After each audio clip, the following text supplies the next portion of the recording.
Baik, bismillahirrahmanirrahim. Assalamualaikum warahmatullahi wabarakatuh. Eh, di sini saya Muhammad Ilhan Salman Ramadan dengan NIM 2106018 dari Teknik Informatika B dan 21 Institut Teknologi Garut. Nah, di sini saya akan mempresentasikan tentang tugas 2 ya, teori bahasa dalam otomata, yaitu yang ke-1 adalah tentang bagaimana cara kerja atau proses kompilasi pada suatu bahasa pemrograman. Lalu yang kedua adalah aturan produksi beserta contohnya. Oke, jadi kita lanjut ya ke materi yang pertama, yaitu kompilasi serta cara kerjanya ya. Yaitu di sini ada pengertian serta cara kerjanya ya. Nah, yang pertama kita masuk dulu ke pengertian compiler. Nah, compiler di sini adalah sebuah program komputer yang berguna untuk menerjemahkan program komputer yang ditulis dalam bahasa pemrograman tertentu atau bahasa asal menjadi program yang ditulis dalam bahasa pemrograman lain atau bahasa target. Nah, istilah compiler muncul karena dulu ada pemrograman yang menggunakan subrutin atau pustaka-pustaka untuk keperluan yang sangat khusus yang dikumpulkan menjadi satu, sehingga diistilahkan compiler. Nah, input berupa source code program seperti Pascal, C, C++, nah ya bahasa pemrograman tingkat tinggi lah. Nah, lalu object code adalah bahasa assembly, source code dan data input diproses pada saat yang berbeda. Nah, compile time adalah saat pengubahan dari source code menjadi object code. Lalu ada runtime adalah saat eksekusi object code dan mungkin menerima input data dari user. Outputnya itu bahasa assembly ya, yaitu bahasa yang setengah mesin, yaitu bahasa setengah bahasa mesin, setengah bahasa tingkat tinggi. Nah, kemudian oleh linker dihasilkan file exe atau execute. Nah, jadi guna dari file execute ini untuk menjalankan program dengan lebih cepat ya. Jadi hasil compile coding yang kita source code yang kita buat itu nanti akan dibuatkan ya oleh si linker ini menjadi file execute.exe ya. Kalau bisa kita lihat pada saat mengetik programnya. Oke, kita masuk ke kekurangan dan kelebihannya. Nah, kekurangannya yaitu pada compiler di sini adalah proses debuggingnya lebih lambat, tetapi mempunyai kelebihan yaitu eksekusi program lebih cepat, menghasilkan file executable yang berdiri sendiri. Nah, ya tadi itu ya yang dihasilkan oleh linker. Oke, selanjutnya proses kompilasi terjadinya bisa dilihat ya gambarannya mungkin seperti ini. Nah, di sini ada source code ya, kita bawa ya, contohnya itu source code-nya C++ ya di sini. Nah, nanti oleh compiler itu akan diproses menjadi sebuah target code, contohnya kode mesin ya, yaitu kode yang bisa diterima oleh mesin. Nah, compiler di sini adalah sebuah program yang membaca suatu program yang ditulis dalam suatu bahasa sumber atau source language dan menerjemahkannya ke dalam suatu bahasa sasaran atau target language. Compiler di sini mempunyai dua pengelompokan besar ya, yaitu adalah tahap front end dan tahap back end. Nah, tahap front end di sini adalah menganalisis source code dan memecahnya menjadi bagian-bagian dasarnya, menghasilkan kode level menengah dari source code input yang ada. Nah, untuk tahap back end itu yaitu membangun program sasaran yang diinginkan dari bentuk antara. Nah, bisa kita lihat ya di sini tabelnya yang saya gariskan di sini ya, tahap front end itu. Nah, tahap front end di sini itu sampai di sini ya, sampai di semantic analyzer, di analisis semantik. Nah, lalu dilanjutkan dengan tahap N-nya yaitu generator, yaitu kode optimizer dan kode generation, lalu dilanjut dengan error handling dan symbol table. Oke, kita lanjut ya. Nah, di sini pengelompokan kompilasi secara lengkap itu ada di sini ya. Yang ke-1 adalah analisa leksikal, yaitu yang kedua adalah analisa sintaks, yang ketiga adalah analisa semantik, yang keempat adalah pembangkit kode antara, yang kelima adalah optimalisasi kode, yang keenam adalah kode generator. Nah, lalu dilanjut lagi dengan symbol table management dan juga error handler atau pemeriksa error ya. Nah, kita masuk ya yang ke satu, yaitu adalah analisa leksikal. Nah, bisa juga disebut dengan scanner. Nah, berfungsi memecah teks program sumber menjadi bagian-bagian kecil yang mempunyai satu arti yang disebut token, seperti konstanta, nama variabel, keyword, operator dan lain-lain. Nah, bisa dilihat ya di sini di gambarnya. Jadi misalkan kita memasukkan sintak if x lebih dari 3 dikali 1. Nah, nanti si lexical analyzer ini akan menganalisa keywordnya apa, bracketnya apa, identifiernya apa, operatornya apa, nomornya apa gitu. Nah, bisa dilihat ya token-tokennya di sini ada identifier, equal dan lain-lain lah ya, seperti itu. Nah, contohnya seperti ini ya. Yang kesatu adalah token keyword atau identifier. Nah, cara kerjanya seperti ini ya. Pada token keyword ini program start lalu letter ya. Nah, di sini lalu letter kita misalkan memasukkan sebuah token letter ya. Nah di sini nanti diproses apakah si letter tersebut masuk ke token pada bahasa tersebut atau tidak ya. Nah, nanti di sini letter or digit ini kalau misalkan kita menginput lagi letter lagi atau digit ya. Nah, nanti prosesnya itu akan balik lagi ke sini. Nah, ke sini. Tetapi jika kita memasukkan selain letter atau digit, nah nanti programnya akan langsung end seperti itu.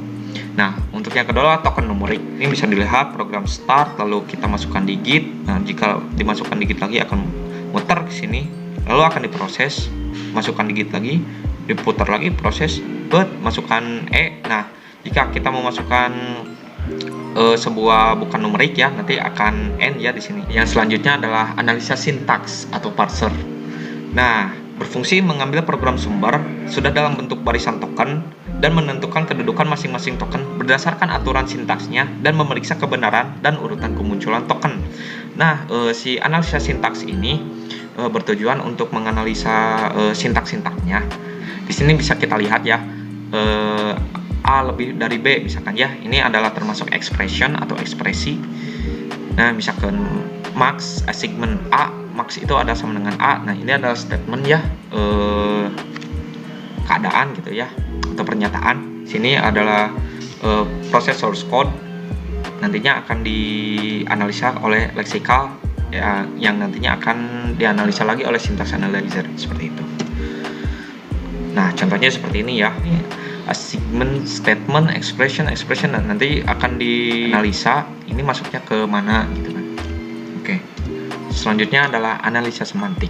Nah, analisa semantik ini berfungsi menentukan validitas semantik atau keberartian program sumber. Biasanya bagian ini digabung dengan pembangkit kode antara atau intermediate code generator. Nah, analisa semantik ini bertugas untuk menganalisa apa arti dari program tersebut gitu ya. Nah, misalkan 0 itu adalah tipe datanya apa, integer ya misalkan. Nah, ini misalkan Y itu tipe datanya apa, integer misalkan ya. Seperti itu. Nah, lalu di sini juga ya bisa kita lihat position sebenarnya initial tambah red kali 60. Nah, sama dengan ini apa, tambah ini apa, kali ini apa gitu kan. Termasuk ke dalam misalkan tipe data mana gitu ya, artinya ke mana gitu. Oke ya, selanjutnya adalah pembangkit kode antara. Nah, pembangkit kode antara ini berfungsi sebagai membangkitkan kode antara. Nah, jadi source code yang setelah dianalisa oleh si semantic analisis itu nanti akan dibangkitkan kode antaranya melalui ini ya gitu. Nah, di sini bisa kita lihat ya, ada bahasa assembly atau bahasa setengah mesin. Si source code-nya itu akan ditranslasikan ke dalam bahasa assembly dengan akumulator tunggal gitu ya. Ini seperti ini ya di gambar ini contohnya. Oke, selanjutnya adalah optimalisasi kode atau code optimization. Nah, jadi berfungsi mengefisiensikan kode antara yang dibentuk. Nah, jadi misalkan seperti ini ya, bisa kita lihat contohnya. Jadi di sini ada B1 atau program 1 ya, misalkan Y sama dengan 0, X sama dengan X tambah Y tambah sama dengan 0 if X lebih besar dari Z. Nah, yang nantinya akan di B1 ini akan berjalan ke B2, ke B3 dan ke B4, lalu nantinya akan berjalan ke exit gitu ya. Oke, yang selanjutnya adalah code generator. Nah, di sini code generator ini berfungsi membangkitkan kode program target dalam bahasa target yang ekuivalen dengan bahasa sumber. Nah, code generator ini hampir selesai ya di sini proses kompilasinya. Nah, bisa kita lihat ya di sini statementnya apa, lalu nantinya akan digeneratedkan oleh kodenya menjadi apa, lalu masuk ke register ya, nanti addressnya di mana gitu ya. Oke, yang selanjutnya adalah sistem table management. Nah, kali ini berfungsi mengelola tabel simbol selama proses kompilasi. Tabel simbol adalah struktur data yang memuat record untuk tiap identifier dengan atribut identifier itu. Nah, jadi ini lebih ke analisis leksikal, tetapi simbol tabel ini hanya diperkhususkan untuk simbol saja gitu. Nah, di sini sudah terlihat ya, ada contoh-contohnya, ada beberapa simbol yang nantinya source code-nya itu akan diperiksa dan termasuk ke simbol yang mana gitu kan ya. Nah, lalu selanjutnya dilanjut ya dengan error handler atau penanganan error. Nah, di sini berfungsi menangani kesalahan yang berlangsung selama proses kompilasi. Nah, nantinya jika misalkan ditemukan error pada sebuah kompilasi pada sebuah program ya, nantinya pada fase ini nantinya bertugas untuk memeriksa apakah ada error atau tidak. Nanti pass error. Nah, di sini misalkan ya salah betul ya, seperti itulah mungkin. Oke, jadi kita selanjutnya ke aturan produksi beserta contohnya. Oke. Yang kesatu adalah pengertian aturan produksi. Nah, aturan produksi sendiri adalah aturan tentang bagaimana suatu bahasa dibangkitkan. Selanjutnya adalah notasi aturan produksi itu adalah alfa sama dengan beta. Alfa adalah aturan produksi sebelah kiri atau sumber ya. Beta itu adalah aturan produksi sebelah kanan atau hasil ya. Nah, aturan produksi itu disusun oleh empat tafel ya, yaitu adalah T sebagai terminal, yaitu komponen yang dilambangkan oleh huruf kecil. V atau variabel adalah komponen yang dilambangkan oleh huruf besar. Lalu P adalah aturan produksi, lalu S adalah simbol awal. Nah, di sini juga tertuliskan ya, aturan produksi merupakan notasi bahasa yang dapat digunakan pada berbagai jenis bahasa pada hierarki Chomsky. Nah, di sini juga tertulis ya, notasi aturan produksi itu alfa tidak boleh kosong ya, atau simbol seperti ini ya. Nah, yang kedua adalah A tidak boleh sebagai terminal. Nah, jadi si alfa itu atau sumber itu tidak boleh berbentuk terminal. Jadi harus berbentuk variabel lah. Di sini saya mempunyai ada 5 contoh ya, 5 contoh aturan produksi.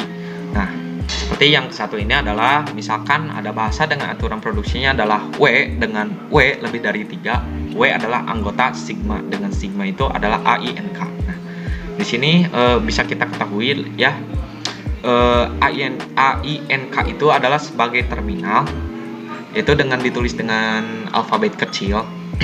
Lalu di sini bisa kita ketahui adalah V itu adalah variabel. Lalu dituliskan dengan alfabet dengan kapital ya, A B C D. Nah, simbol awalnya itu adalah A ya. Di sini bisa kita lihat A itu adalah sebagai simbol awal.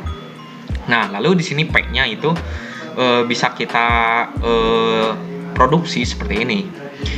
Misalkan A ya, A itu bisa menghasilkan AB, IB, NB, KB gitu ya. Lalu pada variabel B kita bisa alfa B bisa kita menghasilkan betanya itu AC, IC, NC dan KC. Lalu pada alfa C kita bisa menghasilkan beta AD, ID, ND, KD dan juga AINK-nya sendiri. Lalu ada D ya, pada alfa D ya, yang nantinya betanya bisa menghasilkan AD, ID, ND, KD sama AINK ya. Lalu selanjutnya ke contoh yang kedua ya. Nah, yang di sebelahnya ini juga serupa ya, tapi pada aturan produksinya itu bisa kita buat atau ya bisa kita buat sedemikian rupa bebas ya. Ini aturan produksi yang saya buat sendiri gitu ya. Seperti itu. Nah, di sini ada bahasa L dengan K diawali dengan alfabet A. K itu adalah lebih kurang dari sama dengan 3. K adalah anggota sigma dengan sigma A I U E O. Seperti itu. Nah, jadi di sini kita bisa ketahui ya, terminalnya itu A I U E O. Simbol awalnya adalah A, variabelnya adalah A dan B. Nah, dan aturan produksinya itu adalah ada 2 ya, ada 2 baris, yaitu alfa A yaitu menghasilkan beta AB dan A. Lalu alfa B-nya itu menghasilkan beta AB, IB, UB, EBO, OB, A, I, U, E, O dan 0 ya. Ini itu simbol sebagai 0 ya. Seperti itu. Nah, lalu maju ya ke contoh yang ketiga. Saya mempunyai aturan produksi seperti ini ya. Dengan terminalnya adalah 0, 1, 2. Simbol awalnya adalah A, lalu variabelnya terdapat A, B, C, D, E. Nah, lalu aturan produksinya itu adalah seperti ini ya. Misalkan alfa A itu betanya menghasilkan 0B, 1B, dan 2B. Lalu alfa B itu menghasilkan betanya 0C, 1C, 2C. Lalu alfa C itu menghasilkan betanya 0D, 1D, 2D. Lalu alfa D itu bisa menghasilkan betanya 0D, 1D, 2D ya. Lalu E-nya itu menghasilkan hanya terminal saja, yaitu 0, 1, dan 2. Lalu ada 0 ya, atau kosong ya. Jadi ini kosong. Tetapi 0 itu tidak didefinisikan sebagai kosong gitu ya. 0 itu didefinisikan sebagai terminal. Nah, ada yang keempat ya. Yang keempat, kita mempunyai terminal dengan himpunannya RPM. Lalu simbol awalnya S, K. S-nya simbol awalnya itu adalah K. Lalu V-nya mempunyai KOZIL, yaitu dengan aturan produksinya yaitu jika alfa K menghasilkan betanya R0, RO, PO, dan MO. Lalu pada alfa O betanya bisa menghasilkan RZ, PZ, sama MZ. Nah, lalu di alfa Z-nya kita bisa menghasilkan dengan betanya RL, PL, sama ML ya. Oke, lalu selanjutnya ke alfa I. Ke alfa I bisa menghasilkan RL, PL, sama ML. Lalu di situ juga ada 0 ya. Nah, lalu di sini juga adalah L. Nah, L di sini bisa balik lagi ya nantinya. Nanti ada RL, PL. Ini adalah betanya ya. ML sama R, PM sama kosong. Oke, contoh aturan produksi yang terakhir ada ini ya. T-nya itu mempunyai himpunan ZIL 123 ya. Itu terminalnya. Lalu simbol awalnya adalah I dengan variabel mempunyai 3 ya, I, T, sama G. Nah, aturan produksinya yaitu pada alfa I, nah menghasilkan ZT, IT, LT, 1T, 2T, 3T. Nah, pada alfa T menghasilkan beta, ZG, IG, LG, 1G, 2G, 3G, sama kosong ya. Lalu pada alfa G bisa menghasilkan beta, ZG, IG, LG, 1G, 2G, 3G, sama ZIL, 123, sama kosong. Ya, mungkin seperti itu ya pembahasan sekali ini. Demikian pembahasan dari saya. Mohon maaf bila ada kesalahan dalam kata-kata. Wabillahi taufiq wal hidayah. Wassalamualaikum warahmatullahi wabarakatuh.